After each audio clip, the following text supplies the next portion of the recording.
आज यावर्षी शेतकऱ्याचा असा सुगीचे दिवस आले होते।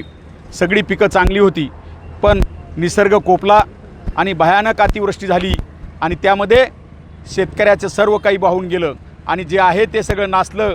अशा परिस्थितीमध्ये शेतकऱ्याला काहीतरी दिलासा पाहिजे, म्हणून शेतकऱ्याला सरसकट हेक्टरी 50,000 रुपये, संपूर्ण कर्जमाफ आणि गोदावरी, सिंदफणा, सरस्वती आणि कुंडलिका या नद्या खोऱ्यामध्ये जी जमीन बाधित झाली पाण्यामुळं, त्या शेतकऱ्याचा ती जमीन संपादित करावी आणि त्याचा मावेजा शेतकऱ्याला द्यावा, अशा या मागणीसाठी आम्ही आज मोर्चा काढलेला आहे। हा मोर्चा मी मुद्दाम जाणीवपूर्वक आज मोर्चा एकट्यानं काढलेला आहे। त्याचं कारण होतं, मी तालुक्याचा गेली 35 वर्ष गोरगरीब कष्टकरी सामान्य माणसाचं प्रतिनिधी म्हणून या तहसीलमध्ये मोर्चे आंदोलन घेऊन येत होतो आणि अशा परिस्थितीमध्ये काल आम्ही मोर्चा डिक्लेअर केला आणि 2 दिवसांनी उघाड झाली। शेतकऱ्याचं तोंडाला आलेलं थोडंफार काही राहिलेलं होतं कडी काठाचं, ते शेतकरी आपला कापूस ऊस त्याच्यासाठी त्याची मोठी परिस्थिती निर्माण झाली। त्यामुळं आज मोर्चाला मी एकटाच या ठिकाणी आलो आणि एकट्यानं या मोर्चा काढलेला आहे। माझं शेतकऱ्याचं प्रतिनिधित्व मी तहसीलदारला जाऊन निवेदन देणार आहे की या तालुक्यातला शेतकरी सगळा भरडला आहे, त्याला 50,000 रुपये द्यावेत,